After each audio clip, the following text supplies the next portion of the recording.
Everyone hits a bump in the road. What do you do with it? Be inspired as we explore the ways people experience, navigate, and manage the ups and downs and twists and turns in this road trip called life.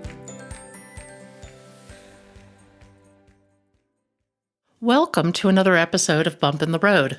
The basic podcast is always free. We also have a premium subscription called Bump 2 that lets you listen in on extended behind-the-scenes conversations with our guests. Check it out at www.bumpintheroad.us. Is life a spiritual quest? If so, what are we supposed to learn? Gary Hensel tackles these and other questions in his writings. His books include I Am and Lessons for a Spiritual Warrior. Both are chock full of wisdom and available on Amazon.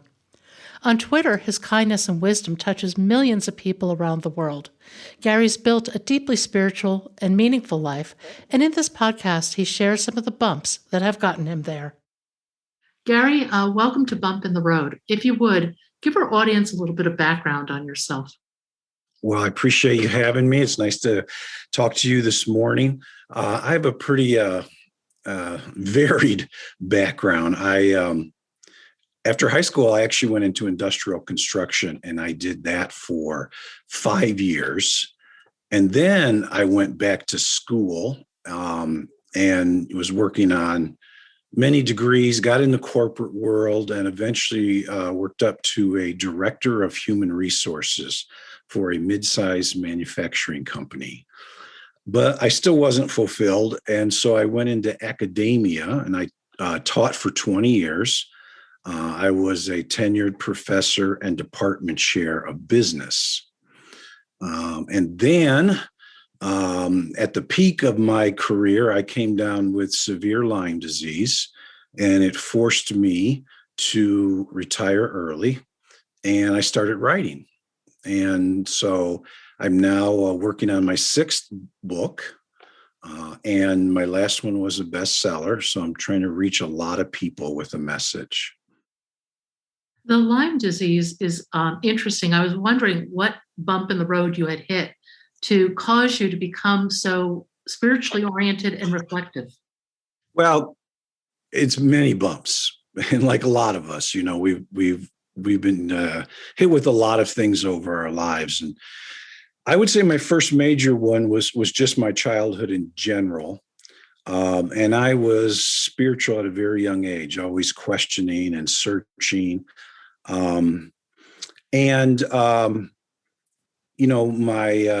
My second one, and I'll just be very, protective of people here, but I had a past partner that had serious mental illness that became toxic and dangerous. So I lived through that. And then, of course, I came down with Lyme disease, and that was devastating. I always was the kind of guy that would work 100 hours a week, you know, in the corporate world, and then in academia, you know, as I was department chair, I was, you know, all the time, and I loved what I did. And all of a sudden I couldn't do it anymore. And I had, like a lot of Lyme patients, you hear a similar story. It went misdiagnosed for years.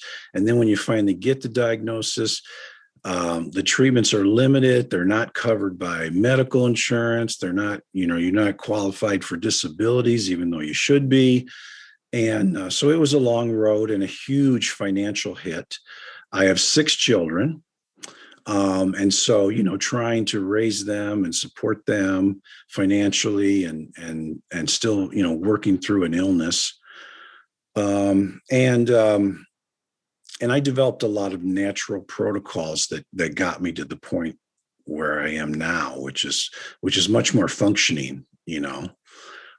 So, you know, kind of looking back, there was like 3 major bumps in the road that I hit. And each time you're in them, you say, why me? You know, but through time and the wisdom you gain, you realize each one was an important part of your life. And when you do hit those, you have 2 choices. You can just fold up and become an angry, unhappy person that hurts others, or you can grow spiritually. And luckily, I was always able to take my pain and my grief and push it into spiritual growth. So then I just, started writing, and a lot of it was just to heal myself, physically, emotionally, mentally. And I got on social media simply because a publisher asked me to do it. And my sites just grew organically. I have altogether 140, 150,000 followers on multiple sites, and I talk to people every day from all over the world. I publish quotes from great thinkers throughout time, and some from my book occasionally in my books. And so that is something that I wasn't the kind of person that would ever be on social media, and now it's a huge part of my life. So I do that, and I continue to write all the time with the idea that I'm healing myself, and then if I can share that with other people, and I try to keep my books as low as cost as possible, so people can afford them. I believe that's important. So it's not about the money; it's about getting out there and trying to help people from my own pain. No, Also, it's an act of love, writing a book. thank you. Yeah, it is, and uh, the proceeds from my books have been going to charitable book donations to prisons and homeless shelters and places like that, and just trying to help people. And it's interesting. Like many of my books, I can write very quickly, but I always say, it took 60 years to write that book, not just 6 months or something. I mean, that really is what it's about. Like you say, you're opening yourself up, you're sharing yourself, and you have to have those experiences in order to be able to really touch people. I think too, it's really interesting when you start looking at your story from, the age of 60 or so, you start to have so much more perspective on it. And you start to see so much why so many of these events had to happen. Absolutely.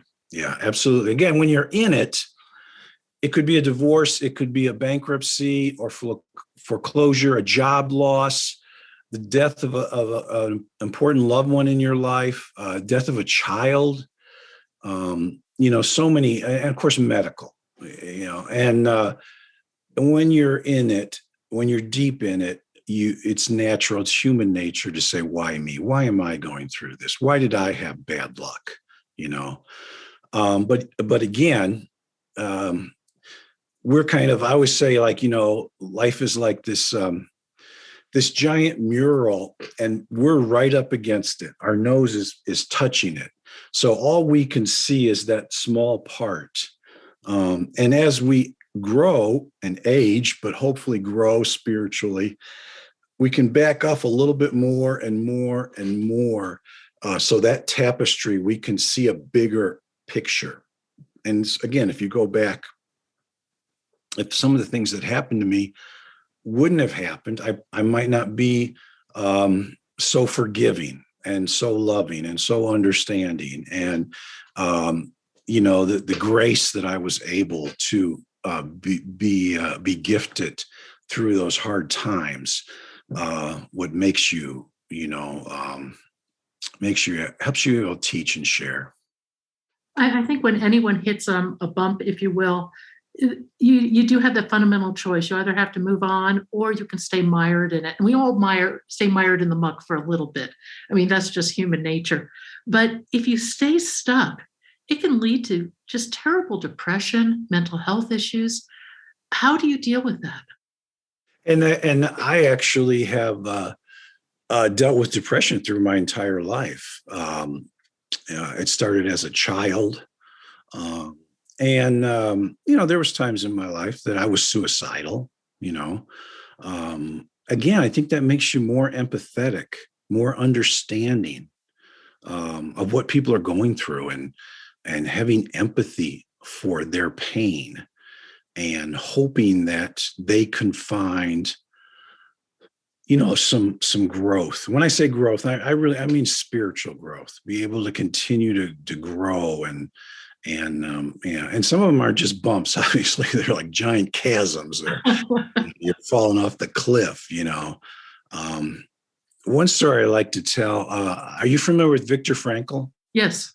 Yeah, and for anybody listening that's not, he was both a medical doctor and a psychiatrist, and he was in the Holocaust. And while he was in there, he started writing a book about survival, and he saw people all around him committing suicide.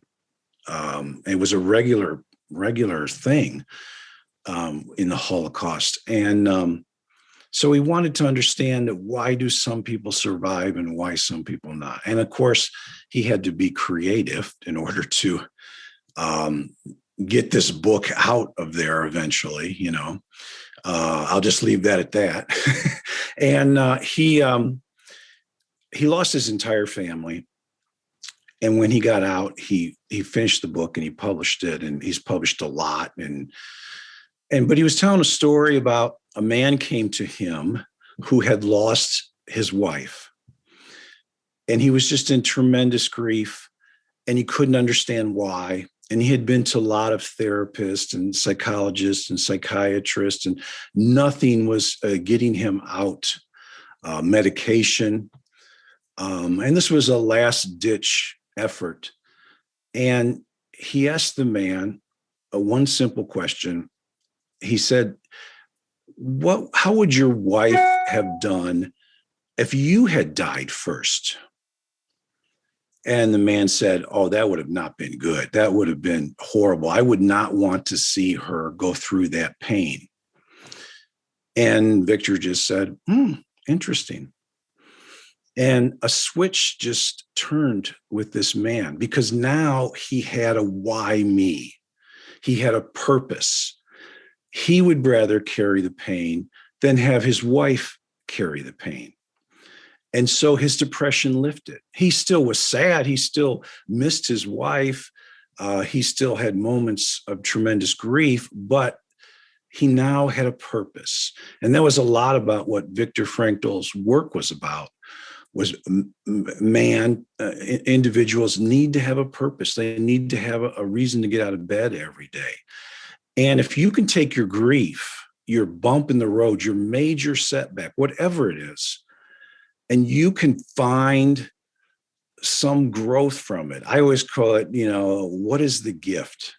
What is the gift of that moment? Now, when you're deep in that grief, you're like, there's no gift here, but there is, and I started writing because I needed a purpose. There were so many days I couldn't get out of bed, and you start feeling worthless, especially after you've been somebody that's, like I say, work 100 hours a week and had a career and was passionate about it. So the writing was giving me a purpose, and it was helping me heal. A lot of times I'm not lecturing to people. I'm talking to myself, and hopefully that can help you as well. I found that in putting this book together too, that it's really therapy for me. And when I look back on things where, depression, bumps, whatever, I think ultimately they come down to a lack of connection and lack of meaning in your life. And somehow through these really difficult times, you have to find something positive to latch onto. And you just have to take that step, those baby steps, one at a time. And you don't know where you're going. You don't know what the point is, but you just have to find that movement to get your story going again. Yeah. And like we talked about, many people that have a cancer setback, or like with me, Lyme disease, lose their career. And their career is a huge piece of who they are. They can't physically do that or mentally do that anymore. They don't have the stamina to do that. And at the moment, you think the world's coming to an end. Am I worthy without this career? And hopefully the relationships you're in are supportive enough that it's not about what you do or how much money you make. And if they're not, then, maybe that's the gift. Maybe this individual that you're with or friends that you have it's not as healthy of love as you think it is or want it to be.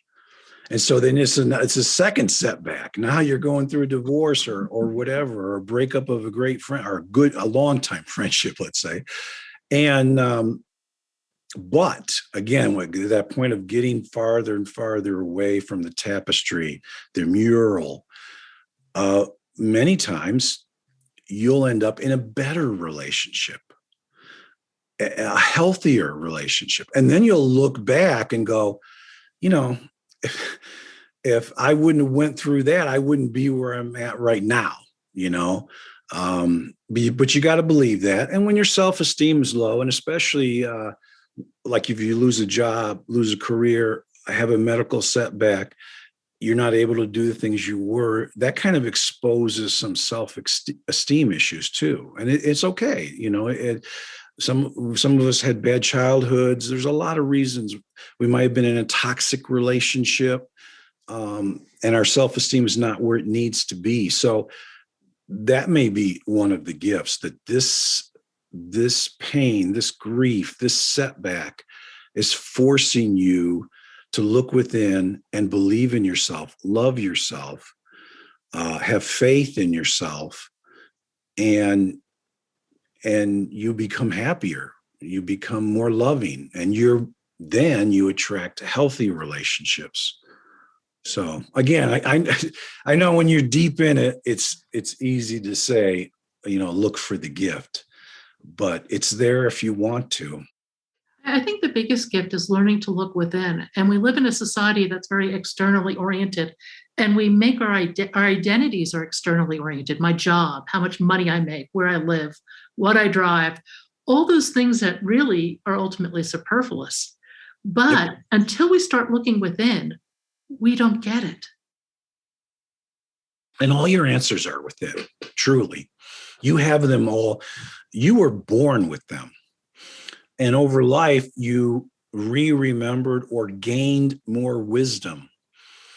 And, when I taught, we talk about leadership and left brain and right brain thinking, analytical versus conceptual, creative. And I was lucky enough to have that side of the brain that was more conceptual. And so when you're looking within, one thing that I realized throughout my life was I had a really strong intuition. And so for 60 years, I've finally learned to start trusting it. It's incredibly accurate. But everybody has it. It's just that sometimes the way you were raised, I think it's harder for analytical people. The people that are always 1 + 1 always equals 2. Everything's black and white. It's hard. They have a strong intuition. They have that gift, but sometimes it's hard to trust it because it's very gray. It's very, But if you walk into a room and you don't have a good feeling, then there's probably a reason for that. You probably need to leave that room. When you have those feelings, whether it's like when you're starting a friendship, when you're starting a romantic relationship, when you're interviewing for a job, when you're interviewing somebody for a job, trust those gut feelings. That's within. That's the energy that you possess, the wisdom that you possess. So when I'm having really bad times, I do a regular practice where I moved myself to a sunny location because I realized I need sunshine. I need nature. And I also am able to ground every day. Are you familiar with that, the concept of grounding or earthing? Yeah, I am. But talk a little bit about it. It's the idea that there's a steady energy, a current, a vibe that goes between you and the earth. And most of us are constantly covering our feet with something rubber or plastic, which really kind of denies us that access. So what I try to do every day is sit with my feet in the ground, and I meditate and I read there and I write there. Um, do Tai Chi. I try to do that at least once every day. And there's a lot of science behind it, but again, I'm not an analytical person, but it's the idea of reconnecting with the earth and letting that natural energy flow in and out of you. And that quiets you, it quiets the mind.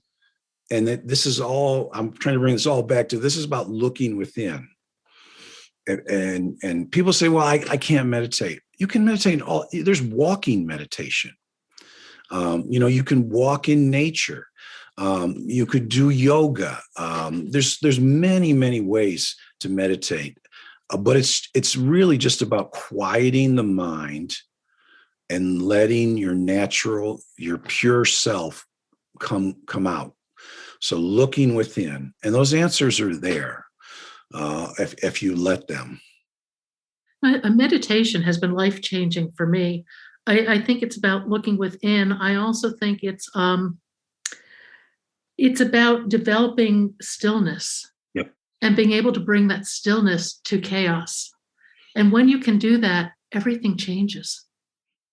Yep. Yeah, absolutely. Stillness. We do spend too much time, watching TV. We always have to have something in our ear, music or whatever, especially like when you walk in nature.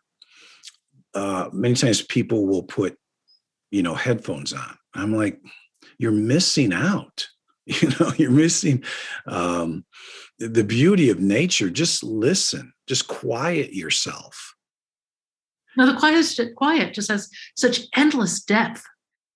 I love it personally, but I know what you mean. I see people walking with their headsets on, and I don't get it.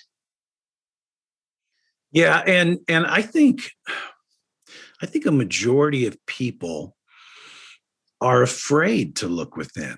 They're afraid to quiet their mind. It's kind of the same concept that some people are afraid to go to therapy. I've been in therapy my whole life. I've had, more professionals than I can count that I've worked with. And it's usually in the difficult times in your life when you're attracted to them, and they help you. They help you see things that again, all that noise is blocking for you, But a lot of people are afraid of that because they would have to look within. They would have to accept some responsibility for their lives, In other words, like any relationship you're in, it may be toxic, and you're not necessarily the fault of the violence or whatever that part is involved, but you have to take responsibility for being in that relationship. And probably who you were at the time that you entered the relationship wasn't really healthy. Your self-esteem was low, you were needy, maybe you were, into drama, whatever. And what's probably happened is you've grown spiritually. You've grown as a human, as an individual, and the person you're with has not. And that becomes the conflict. So 10 years ago, when you met this person, everything was perfect, or at least you thought it was. Now, 10 years later, it's not so perfect. And if you're really honest with yourself, you can look back and there was red flags, but you ignored them or didn't want to believe them. You didn't trust your intuition, those types of things. And so you can play a victim and say, it was completely this other person's fault. I had nothing to do with it. I lost these years of my life. Or you can go, okay, I got into that relationship. I need to take responsibility for that. I'm not that same person anymore. I can choose now not to be in that relationship. And it may be painful leaving this relationship. There's financial ramifications. There's sometimes there's children. There's, friendship. There's connections in your careers. All kind of things get entangled into it. But deep inside that you're not going to find happiness, or you're not going to be mentally, emotionally healthy, or even financially healthy, or maybe you're even at risk of violence if you stay in this relationship. So it takes looking within to accept the responsibility that I got into that relationship. That's who I was. Now I need to embrace the fact that I've grown. And so instead of total blame, you need to accept some of the responsibility and say, okay, that's who I was at that time. That's not who I am now, And so you try as often as possible to move out of the victim mentality, People say, why did I get cancer? Why did it have to be me? Why not? What's special about you that normal things that affect all humans aren't going to happen, And so again, then you look for the gift, even if it means if it's cancer, is going to end up in death. You can still find beauty in that period. People talk about they never felt so close to a person than those final months, weeks, days of that dying loved one. Those connections, all of the other parts of life drop away. The finances, the career, the homes, all of the, possessions, none of that becomes important. So, I've actually been with several people where I was the last person to see them and communicate with them. And those are such beautiful moments, such beautiful connections, but we get caught up in this. We look at life as very finite, that, and again, I'm open and accepting to every religion, every spiritual belief. I respect that. But I really believe that we are pure energy. And some of us will only spend a couple years on Earth. Some of us will spend 20 years. Some will spend 50. Some will spend 100. We don't necessarily know that. But we're so afraid of dying, and we're so afraid of looking within that we just busy ourselves and buy more possessions and we look for more forms of entertainment. But if we can lose that fear of death, everything changes. That's the number one fear that all humans have, is death. And you can start bringing up other things, and it always comes back as a component of death. So we're afraid of dying, and then we live that way. When you do anything, and when I was young, I made a lot of decisions out of fear, and then they turned out to be bad decisions. Whether it was a career move or getting into a relationship or whatever. So the more you live your life in fear, the more you will risk your happiness, the more you will risk really tapping into you and the source and whatever you believe in as the source. And so as those medical challenges come, we have a choice. Do we embrace them? Do we, maybe you decide you're going to overcome this, and maybe you do. And that's a great gift, just that process. But maybe you're not going to be able to overcome it. So what beauty can you find in those final months, those final days, those final hours? What beauty can you leave behind, the people you touch? And you can see your life as a gift, and you can see the tremendous beauty you brought during all of those days of your life. And that beauty will stay in the hearts of everybody that you touched. You don't truly ever go away. You think of loved ones that you had really healthy relationships with, and they're still there. They're still their energy is still within you.